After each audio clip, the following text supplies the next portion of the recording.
Hi everybody, if you're new here, my name is Adelia Borchade. This is my channel. On it, I share my experiences living abroad, traveling the world, as well as the experiences of other Black women. As more of us choose to leave the United States, the question of what to do with the real estate that we've acquired while in the US comes up. In today's video, I have 3 different women sharing how they made their decision whether or not to keep their real estate or to sell it. I hope you enjoy it. Do you want to introduce yourself to the people? Oh, well, sure. I'm Anita, AKA, if you see me in the comments, Global Granny. And gosh, I've been a part of this community ever since I met you from the Exodus Summit group. Yeah. So we just full circle. I wanted to ask you about your decision to spend time outside of the US. How did that come about? I started traveling when I was still working in 2012. First time I ever set foot in Europe. I don't really count Mexico because everybody goes to Mexico, right? But when I first went to Europe in 2012 in Madrid specifically, I went, wow, this is kind of nice. The whole outdoor culture, the whole cafe culture, coffee culture, sangria culture. I was like, oh, people do this. This is good. So when I found that out, I thought, you know what? I need to come back and spend more time. Mind you, I was there for a month. I was doing, what do you call it? Remote work way back when, before it became popular. So I spent a month there. I thought this was the greatest place on the planet because we do everything outside all the time. It was great. So from then on, I thought, okay, log that in the back of your mind. So in that time, that was in the back of your mind. And then what was the impetus to kind of like get out there? I started watching some YouTube channels, and the first one I watched was actually Black in Japan. And I don't think he's there anymore, but he was the first person I saw that actually lived in another country. And I thought, that's interesting. So people do actually live in another country.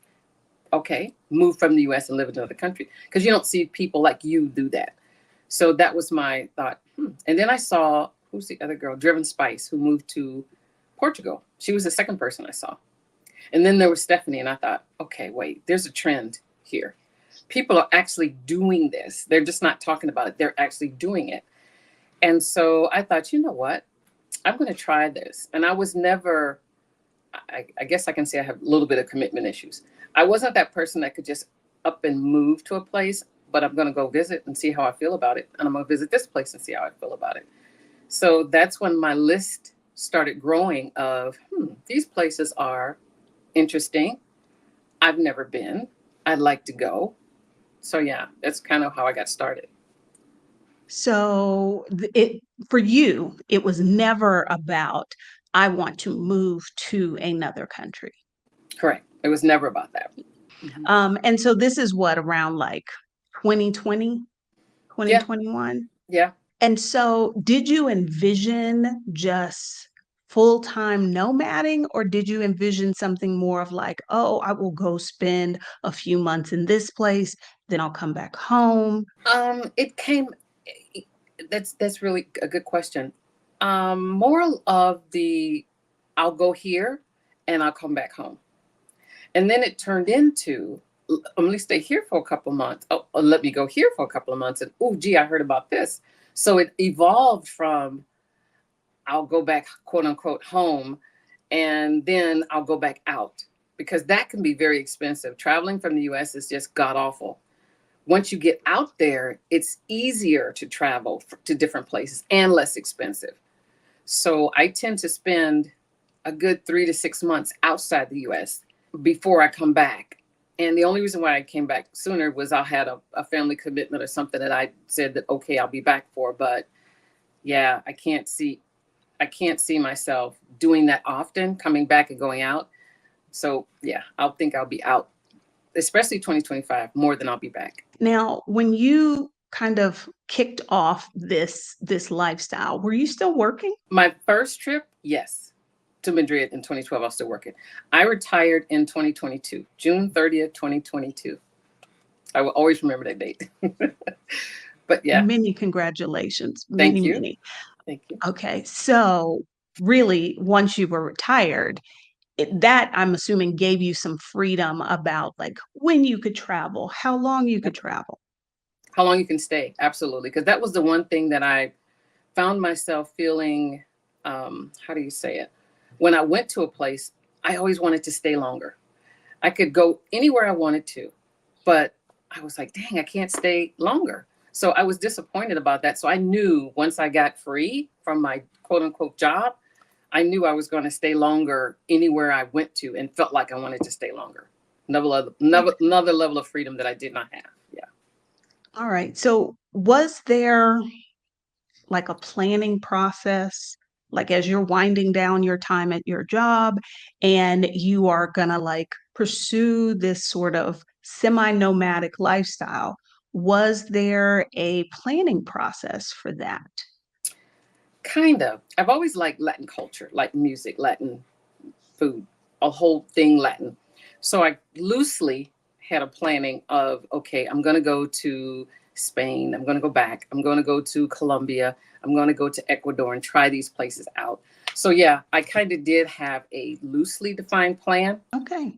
I think that's important to hear because there is some woman out there who's thinking that she has to have it all planned out. Like I interviewed the bougie nomad who, for the entire year, can tell you where she's going and how long she's going to be there. And I was blown away by that.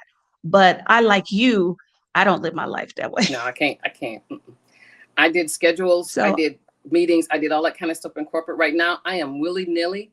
3 months from now, call me in a month, and I'm girl pivot. You want to go here? I should go here. So, when you were like, okay, I'm retired, I'm gonna get out of here, I'm gonna be gone months at a time.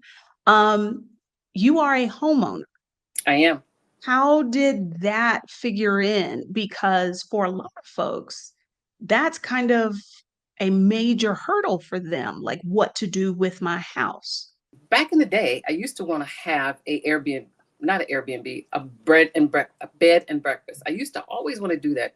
For some God knows unknown reason in my brain, I wanted to do that. No, I don't like people like that. I don't even know why I was tripping. But anyway, I came to my senses and I decided there was a lady on one of the Exodus Summit groups that Airbnb'd out her property when she was on vacation. I thought that's a really good idea for me to Airbnb out my property while I'm gone. So my house is on Galveston Island in Texas, and I had a 1 bedroom, and I added another bathroom on it's a 2 bedroom, 1 bath. So I added another bathroom on, and I thought, you know what, I'm going to rent this puppy out, see how it goes, and go from there. I'm fortunate enough that my daughters live in the Dallas area where I am house, as I call it, arbitraging now. I'm just laying up with them, not paying anything. But that's what moms do. Uh, but they're close enough that the commitment is they'll go down once a month and see how it's doing. We have a fabulous, what do you call it, cleaning crew. We had to vet the cleaning crew. So we got a cleaning crew down there, and they take care of it and make sure it's clean for every tenant, because you know how it is. I want it to be spotless, and you know how it is when a place that doesn't get a lot of cold weather, there's roaches, and there's flying ones in Texas. Don't play in Galveston, they're there. So I got everything in place that there's no surprises, people won't be disappointed. And I'm a super host, have been for a year, almost 2 years, and they love it. I mean, Wow. people tell me I made it comfy for me. I have it to the point where you can sit on the front porch, you can sit on the back porch, you can plug your devices outside in both places. Nice couch inside, comfortable seating outside. So if you want to go and relax and unwind, I thought that's the perfect place to be. And my daughters agreed to help with the management of it. And I can manage part of it or most of it actually online, because once you set it up, I have automatic messages. So as soon as you book it, I send you an automatic message that says, hey, welcome, blah, blah, blah. Glad you chose us, blah, blah, blah. And when you get ready, the day before you leave, I send a message that says, hey, don't forget your electronics, blah, blah, blah. Check, check, check. Well, glad you stayed. Now, was selling your house ever in the realm of possibility? Was that ever something you considered? Yes, I did consider that because I thought, do I really want to be tied here when I really know that I don't think I want to be here long term? Even though I bought quote unquote a retirement place that I thought I wanted to stay in, but I don't think I do. I don't think I did. Now, the discussion that I did have with my daughters lately, because I'm 67. So I told my kids, 75, we're going to revisit this. If you're still good with doing what we're doing to the house, fine. If you're not, we're going to sell this puppy. So they get to decide. And it's kind of an inheritance for them if they decide they want to do that, because it'll be paid for in 7 years. And that's what we're going to revisit. And so you thought about selling it, but opted not to. Mhm. Why? Because I thought maybe, what if I feel like I just want to come back, chill out, and not do anything and just be there? So I thought, just in case, I don't know how I'm going to feel when I leave the country. I don't know how I'm going to feel when I go all these places. I don't know. So I didn't want to make any decisions because, the future is always more expensive. I didn't want to make any, and I already got this property. It's almost paid for. I'm not. So we'll see. I missed this. You added a bathroom. Was that just about your own comfort? Was that in anticipation of possibly renting it out? It was more about my own comfort because my family, they would come down to visit. And Well, I yeah, have, if you know somebody who owns property on the island, why not stay with them? exactly. I had one bathroom and two daughters. That don't work. That don't work. Two daughters, two nieces, four grandkids. So with all them ladies, you need another bathroom. So I added a full bath. And now you could have opted to keep it because the reason you have is incredibly valid. This is something I hear from a lot of folks like, I may want to come back, or somebody like me who does not own property, when I go to visit, it's a whole thing of not only do I have to rent a car because Houston is a place without mass transit, but I also have to think about where can I stay and who am I willing to stay with, or is it just better to stay at a hotel? And so you could have just kept it and not rented it out. Was there a deciding factor in why you chose to pursue short-term rental? Probably because I didn't want it to just sit. I just did not. I just don't think houses are meant to just sit and not have the open and close. Because when I would go on vacation and I come back, you got to air it out now. So I was like, no, I don't want that. I just didn't want that. Setting up a property on Airbnb can be intimidating. Was it from the speaker you heard at Exodus Summit? Is that like where you took your lead from and got your information? Or did you just say, hey, I'm going to figure this out? I actually started with her, but it took a minute before when we signed up for her to really get going. So I just figured it out. And the nice thing about it, though, Airbnb actually, so they give you a host to connect with. So you're not out here by yourself. The funny thing is, the host that they gave me has property not on Galveston Island, somewhere close, but he lived in California. And I thought, how's he going to help me? He didn't even know that he needed to register like a hotel. I'm like, excuse me?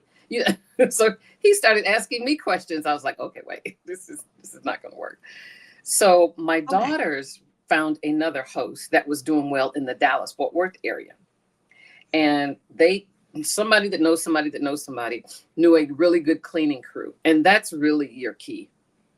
My neighbor's son mows the lawn. It's not a big lawn, just a small patch of grass here and there. And my house is a duplex, so I should have mentioned that. So I have a tenant downstairs that's an elderly gentleman, great guy. He likes to decorate for the holidays. So there's a wreath for Christmas, for Halloween, for Mardi Gras on both doors. So, and he loves plants. There's a ton of outdoor plants that are there because Arthur keeps it up because that's what he likes to do. So you were actually low-key house hacking already. Pretty much, yes. Somebody was paying part of my mortgage to start with. Yeah. So I could have very well not, you're right. I didn't have to rent it out. I just didn't, I really didn't want it to stay vacant. I really didn't. I had very strong feelings about that. It's really interesting. Okay. Weird, but You said having a cleaning crew, that's like super important. And as somebody who has stayed in many a Airbnb, including some that were not the cleanest, I will attest to, as a guest, showing up to a place that looks like the photos mhm. and is clean, like you already hitting a home run. Are there any other like tips or special things people should consider before they go down this path? Um, just make sure I have a keyless entry also. So make sure that people can get in. You have to, I cannot stress the importance of a good cleaning crew. I just can't express the importance of that. I do provide snacks, um, just for people, waters and mostly savory kind of snack, chips and popcorn, blah blah blah, stuff like that. I have some things if you want to cook. There's not a lot of course Airbnb takes a fee. There's not a lot to it, really. I keep it very simple. I mean, I'm not going to take a picture of my vase. You don't care. You want to see my bed. You want to see the kitchen. You want to see the bathroom. You don't want to see how I decorated. You don't care. And where is your stuff? My furniture is there. Okay, but There's like a really, your personal belongings. oh, my clothes. My clothes are here in Dallas at my kid's house. Okay. Yeah. Wardrobe change. I do have to pare down. I pared down a couple times and I need to pare down some more. It's difficult because I travel multiple seasons. Do you have any regrets or things you wish you could have done differently with Leaving my this? job sooner. Well, yeah. That is one regret. If I had known, now I have to credit you with this. One of the Exodus summits, I was actually going to retire in 2027, just so you know. Or was it Oh, 20? wow. I was, or 2026, somewhere in there, but definitely not when I did, because I actually I retired before my 65th birthday, and I was going to wait until that following year. And you were like, I think it was you said something about numbers on one of the things. You said, if you do your numbers, so I did my numbers, and I was like, oh my God, I can afford to do this. Oh my gosh. So I was like, what am I waiting on? Keeping your house, no regrets. Nope, no regrets. Putting it on Airbnb, because Airbnb has been having a rough couple of years with some, Yeah. really sensational headlines about, people having issues with the platform. But in your experience, you're like, this has been awesome. It has been good. They have not done anything inappropriate, in my opinion, or unprofessional, in my opinion. I was actually invited on their advisory board. And I think I was invited on their advisory board because, and they had some issues with, they put some stuff in place. They had some issues with people denying people of color. They put things in place that if I see you, I didn't see you before and you booked, and if I see you now and you have to be a person of color, I cancel you, I get fined as a host. I don't know if people know that, but you get fined as a host. And I don't have it set up where I have to see you first. If you book, you're in. You get your money, you're in. I'm not screening nobody. Come one, come all. I want you to pay my mortgage. That's right, because that's the other part of it. And there is no one right way to do this. Okay. I want everybody to realize everybody has to make the choice that makes sense for them. But having folks pay your mortgage means that portion of your funds that were earmarked for retirement aren't going toward maintaining a residence plus having to pay for accommodations elsewhere. Correct. Is there anything else that we need to say about holding on to your house or using Airbnb or doing short-term rental that we haven't said that you think the people need to know?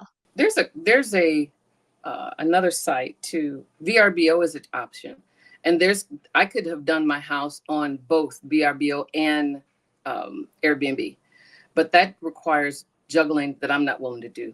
I'm just not. I want you to be able to book and be gone. There's also nurse finders. I guess it's finding. There's some kind of place because I'm very close Furnish to finder? furnished finders. Yeah, you could also do that, and that gives you a longer term person for the medical people that want to be close to a hospital. And I'm close to a hospital. I thought about that as well. I haven't ruled any of that out. I have ruled out the VRBO and the booking.com because you could do it on all three platforms. And I ruled that out because that requires me to pay attention. No, not doing that. You're not trying to do that. I ain't trying to do that. All right. Thank you so much, Anita. Sure. Do you want to go ahead and introduce yourself? Sure. Um, Good greetings. My name is Janella Jones. I'm a U.S. resident. However, I'm currently traveling the world solo. I'm actually doing slow travel. Currently in Bali, Indonesia. Have made my way to quite a few continents, and just not quite sure when I'll stop, when I'll end, if it's early retirement. Just trying to go day by day and figure this out. Okay. When did you decide that you wanted to spend some time outside of the US? Um, wow, this had to be probably 2014, 2016. I just didn't know how it was possible, but thankfully I've made it happen, and I know that it's possible. Okay, so 2014, was there something specific that you were like, I need to go? Or was it just kind of like a long held desire that you had? It's been a long held desire for quite some time.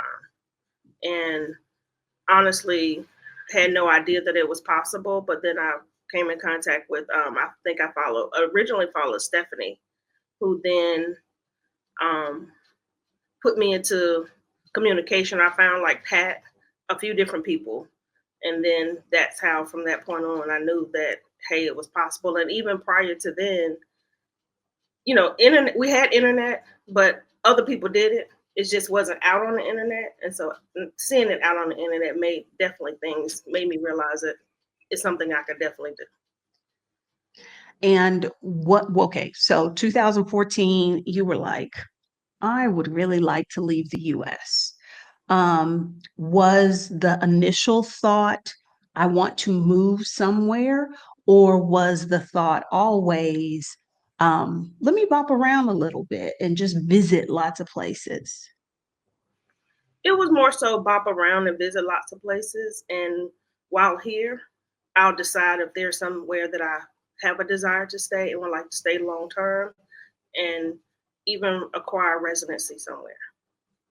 Okay. When did you like actually leave and start this journey that you're on right now? I actually left and started in January of this year. However, the plan has been in process since 2018, 2019. I originally planned to leave in 2020, but COVID happened. And so definitely not happy. I think I actually went through a season of depression because I was anticipating on leaving and I couldn't go. So Oh, yeah, that'll do it. That'll yeah. do it. Thankful that I didn't go because I could have been stuck somewhere and wouldn't have been with family or anybody. So it just worked out the way that it was supposed to. The universe tends to unfold as it should.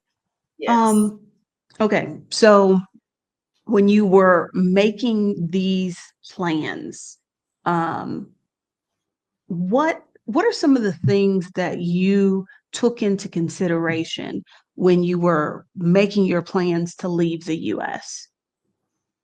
Um, Getting rid of items. I mean, I definitely wanted to get rid of stuff. I recognize that we as American consumers, we take in too many things. That's one thing. If I wanted to store things, selling my house, um, where was I gonna go? I had a whole list of things as far as what I wanted to do and what I was considering throughout this process. And you ended up selling your house. Yes, I did. I sold my house 1 year ago, October. So Well, before you left? yes, before I left, a few months before I left. Why'd you sell your house? Well, I knew first of all, it was in DC, and I didn't anticipate on coming back to that same house. Um, I ended up, I like where I live, but I ended up having a lot of problems within my house. Um, it was actually a condo. I was having issues with people like water. I lived in a terrace level unit, so it was half above ground, half below ground. Had a bunch of issues, and then I was going to keep it and rent it out, but I'm like, no, I don't want to have to deal with that while I'm on the road. Let me just get rid of it and do everything I need to do so I can come back. And if I choose to come back to DC, I can start over, buy another house, or I can go somewhere else and get another house. I really didn't want the headaches after hearing the horror stories of people being gone and having to deal with actually having to deal with those type of things while I'm gone. I wanted a complete break and free of all of that. Okay. And you didn't think like, oh, maybe if I get a property manager or a property management company, like maybe keeping it and renting it? No. I mean, I really didn't. I have friends that are realtors, but I didn't even want them calling me about a house. I really did not. So no. I find it interesting that you were like, well, if I come back here, I can just start over and I can buy something else. Because what I often hear from people is not wanting to have to like re-enter the same housing market, probably at a higher point. That's usually a reason people hold on to a property. And that would be the case in DC because as we know, even at this point now that I've sold, prices have gone up. But I didn't want to have to deal with the headache. And recognizing that owning a home is not easy and or cheap. There's a cost to owning a home, and of course, I've lived in apartments all that time, but I owned for 14 plus years, and recognizing all of that, no, I was over. No, I particularly with new home buyers, they get very sucked into the, okay, well, my rent won't go up once I have a mortgage, blah, blah, blah. What they fail to realize is your mortgage payment is the minimum you'll ever have to pay for that property in any given month because there is always something. Absolutely. And our condo Okay. fees when I started went up from a base point, and it was as high as it ever was before I left. So condo fees continue to rise. When you find some place, well, okay, let me back up. Right now, you're just kind of bopping around. And if you find a place that speaks to you, you'll consider staying. How long do you think you might bop around? Is it just bop around forever if I don't find anything? Or are you thinking like there is an age or a point at which you'll be like, this is enough? Um, I don't have a set time. Initially, it was a year, but as long as my money can work for me and I continue to invest the way that I need to, I'll do this until it's time for me to receive a social security or a pension check. So Ain't nothing yeah. wrong with that. If let's say you do find a place that you would like to pursue residency or a place that you're like, I want to spend a substantial amount of time here. Um, are you open to the idea of buying in another country? Um, I am possibly, but the likelihood no, because of things that I've encountered or I'm aware of other people encountering and having to purchase. Like currently I'm in Bali. I consider investing here, becoming a side investor for people that I know that are in properties, but I didn't plan to purchase for myself. I was going to use that as an investment property, while I'm traveling and residual income, but never somewhere that I plan to purchase and like that for myself directly. No. It sounds like, for the most part, you are over home ownership. Yes, I think so. I think so. Did you ever imagine that that would happen? Because, so much of what we are told we are supposed to do as we're climbing and checking the boxes, home ownership, that's like the key to the American dream.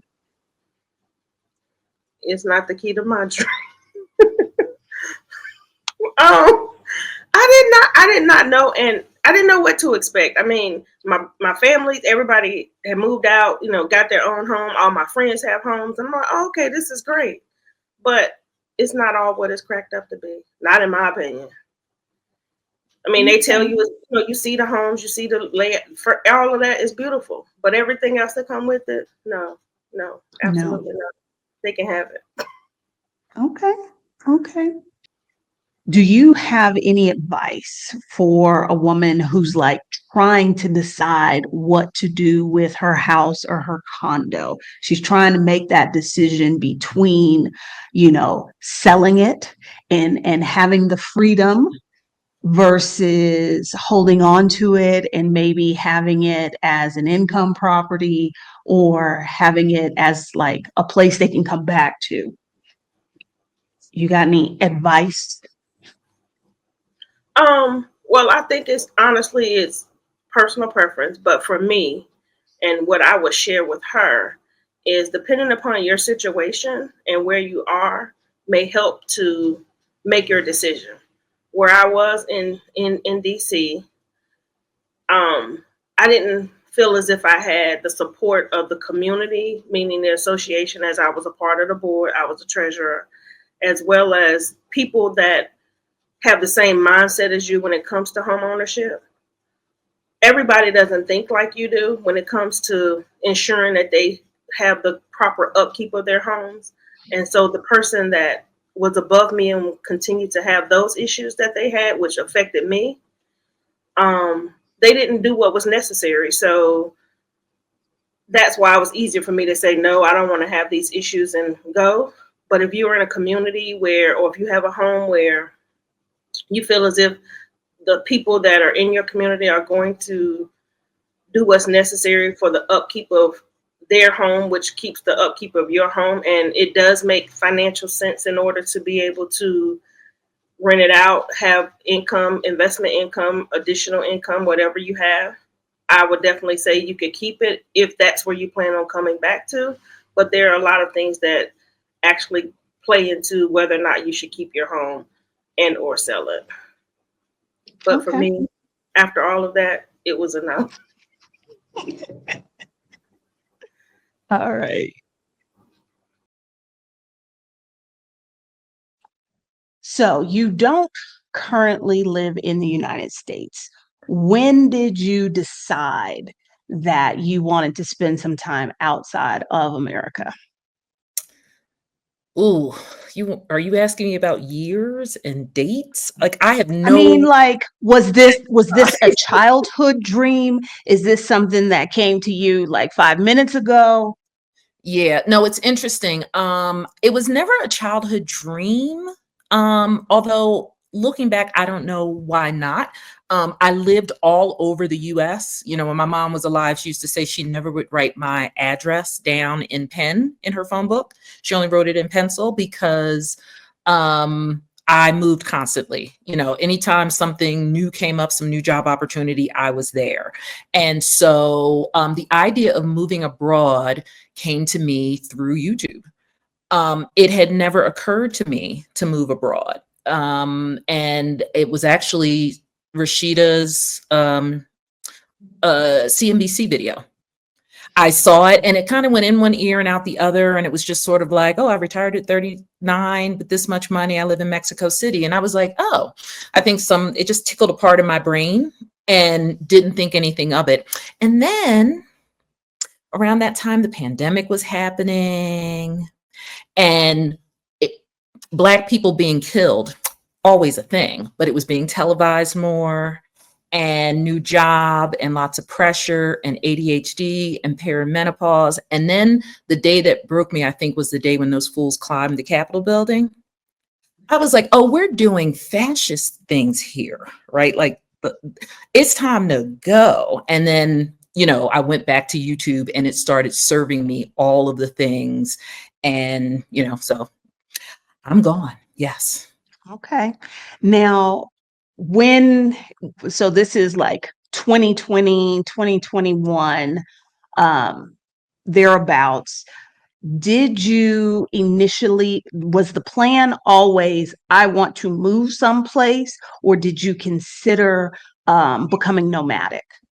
Never considered becoming nomadic. I mean, I was in my circles of friends and families, they always called me a nomad, the way that I moved around the US. But I moved, like when I got the job in Phoenix, it wasn't like, oh, I'm going to temporarily move to Phoenix. No, I picked up my crap. The moving company came. I think my lease was ending on my car. I didn't get a new one because I was like, I'll start that again in Phoenix. So I like having a home, because even though people want to fight me on this, I am an introvert. I like to be in my own space. I like to have my own thing. So the idea of being a nomad never occurred to me. I also used to work in consulting, and that bouncing around a lot, living out of a suitcase, does not appeal to me unless you are paying me. And I'm doing that on somebody else's dime. So no, for me, it was, where am I going to go and set up my home? Okay. So when you made the decision that yes, you were going to leave the United States, I mean, you've moved around a lot, but this would be the first time making an international move. Right. What was the process for planning that move? What kind of things did you take into consideration? Stuff wasn't that important, which is interesting because I like things. I'm actually considering moving apartments now, and I'm just like, oh my God, I got so much stuff. But at the time, I was so like, when the idea came to me to leave, it was such a lightning bolt idea and decision for me. I was like, F this stuff. I mean, honestly, there wasn't a whole lot to me that was important. It was me and my dog, and my art supplies. I'm an art supply junkie, right? Like, and when I decided where I was going to go, listening to age-old wisdom from wise sages like yourself, I wasn't going to go down the path of trying to sell a lot of stuff. I didn't have time for nickel and diming, even though if I had been more prepared for this possibly even coming up, I could have made some money. So I went down the path of, I will give away and I will get tax write-offs, right? That was my decision. Other than that, it was really more about, how do I go through all of the things that I have and dispose of them? That was a big consideration, was just timing. Because again, this wasn't some grand plan that I see people who are like, oh, I'm moving in 2 years. I'm like, wow, that must be nice. Like you have the time.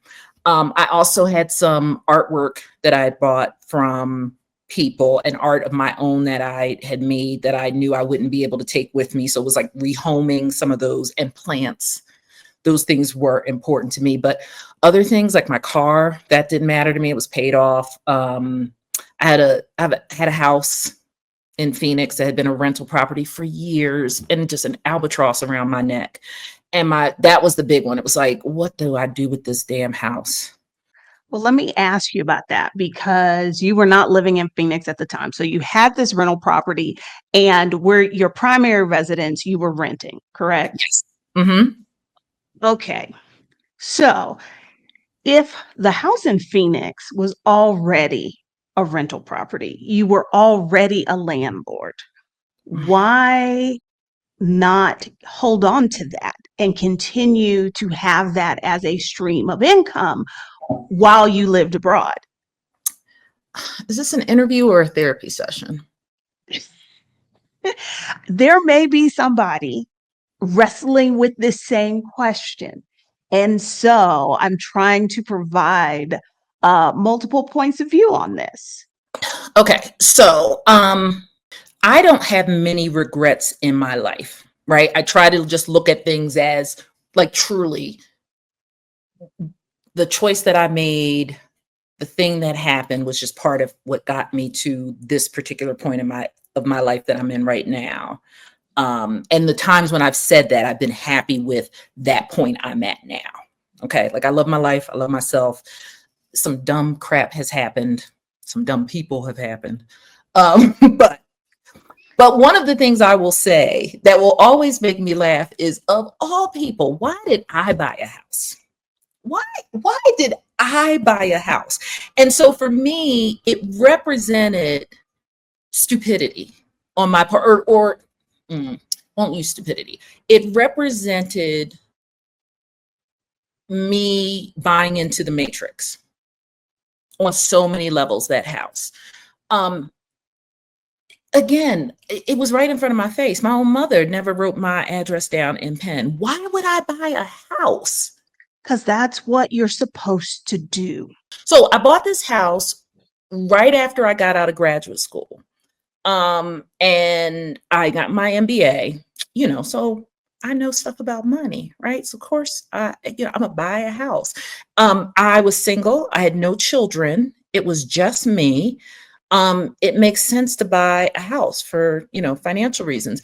But even then, I think I was sort of doing it begrudgingly. And so the buying of a property was so antithetical to who I am as a person that I did something stupid and bought at the height of the market in Phoenix. I knew better than that. But I will say this, part of it was that I'd never lived in Phoenix before. So for me, coming from the DC metro area, I was looking at the prices and I'm like, you're talking bubble. This is still spare change. But anyway, so I bought this house. It was a condo. It was an attached property. My mother got sick. She got diagnosed with breast cancer and she was back in Philadelphia.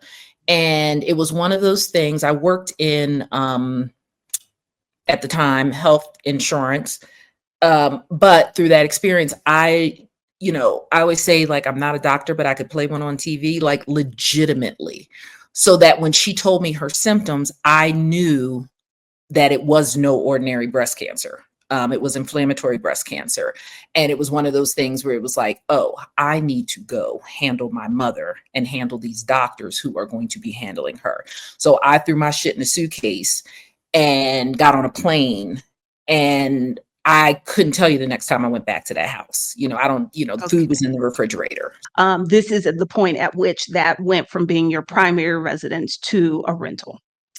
Yes, eventually. It took Eventually, yes. When she ultimately passed away, it was, by that time I was back in Maryland, temporarily staying with my sister. And, I just had this moment of, my life has completely changed and I don't know what to do with myself now. And I think that instead of just going back to Phoenix or making some other decision, like I'm just going to sit still until I make another decision. And that's when I just said, let me just rent the house. It ended up sitting empty, I think, for maybe a year and a half, maybe, before I rented it. And you didn't opt to sell it at this point. I'm going to guess if you bought at the height of the market, that it was underwater. Baby, that house was underwater for almost the entire time that I owned it. Okay. All right. So again, you sort of did the right thing, which is if a asset has lost some value, you hold on to it in hopes that it will regain that value. You've rented it out. Okay, so we fast forward. Here you are planning a move outside the US. And you had been renting it out. You could have continued to do that. You've been a long distance landlord. You could have continued to do that. So why not? Couple of things. I wasn't making any money on that house, to be honest with you. I wasn't making money on it. There were periods of time when I was actually losing money, but it didn't really matter to me. But I knew that I wanted to leave with a clean slate.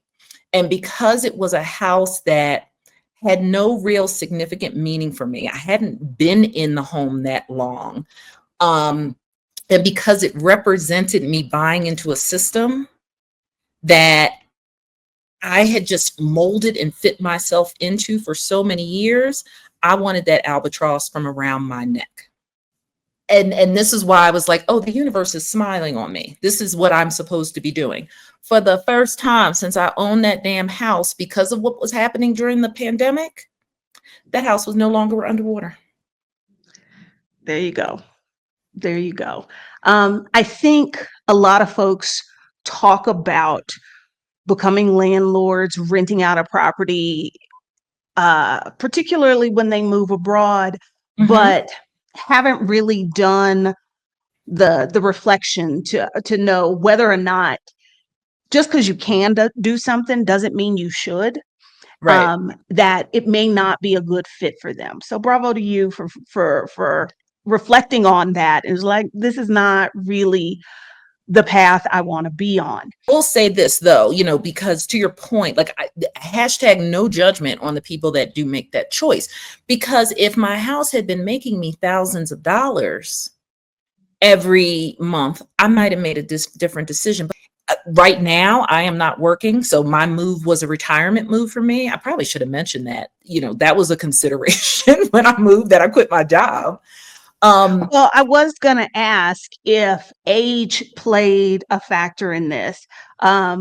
You might be one of the younger people I have talked to, because you've got a good while before you can even claim Social Security early. Yes. Before I decided to move, my initial plan was to take a sabbatical, but it was that damn Rashida that pushed me over the brink. So, okay, let me rewind because I've now told a falsehood. My original decision was to take a sabbatical because of my age, because I wasn't old enough to retire. I was 50, but 55, it looked close on paper, but it fell so far. So my idea was, okay, what I'll do is I'll take a sabbatical and then go back to work. My job had a formal sabbatical program that I would have been eligible for the following year. And I kept telling myself, girl, you can do this. You guess I got, where I was, my level, I got 6 weeks of vacation anyway. Everybody knew I was on the brink and I was responsible for a lot of stuff. So if I had said, I need another week or 2 weeks, don't pay me, I don't care, I could have gotten that as well. So I just felt I'll take this sabbatical, sponsored by and shepherded through by our friend in common, Rashida Dow. And then I'll wait the next year, I'll take my company sponsored sabbatical. And then I'll have a year and a half. I don't even think it was that long till I hit 55 and then I'll retire. That was my plan. Now, in that version of the plan, was the sabbatical going to be bopping around, or was the sabbatical going to be just, I'm going to go one place? Girl, I didn't even get that far. I joined Sheeta's group coaching program. It took 2 meetings and I was like, F that job. F that job. I didn't even get to the point of forming what my sabbatical was going to look like before it became, no, I'm just quitting. You have been out of the United States for about 2 years. Almost, yeah. Do you think that you will ever buy property again? No. No hesitation there. No, I will never own another, because again, going back to the first case, I was the wrong candidate to ever buy a house in the first place. And I recognize how important home ownership is for some people. My family was forced to move north for a variety of reasons. So they moved from Wickham, Georgia, up to Philadelphia. And my grandfather's home, my grandfather who, and I'll say this live so it lives on YouTube, who was the first Black Ironworkers Union chief in the country, his home ended up being sort of the way station for the rest of my family members and, sort of adopted family members who came up through the South to the North, you know, as they came up and, you know, got jobs and got on their feet. Everybody stayed at my pop-pop's house. And so that house is no longer owned by my family, and that does not keep me up at night. It served its purpose. For me, the memory is legacy enough. No, I don't plan on owning anything. And then, you know, the other very recent event that happened to me, I thought about this yesterday and it kind of super surreal. I had a stroke 2 months ago. Life for me right now, I'm looking at it as life as is too short for me to be burdened with things that are ultimately other people's ideals. And if I let if I even contemplate buying another house, that's other people's ideals. That's not mine.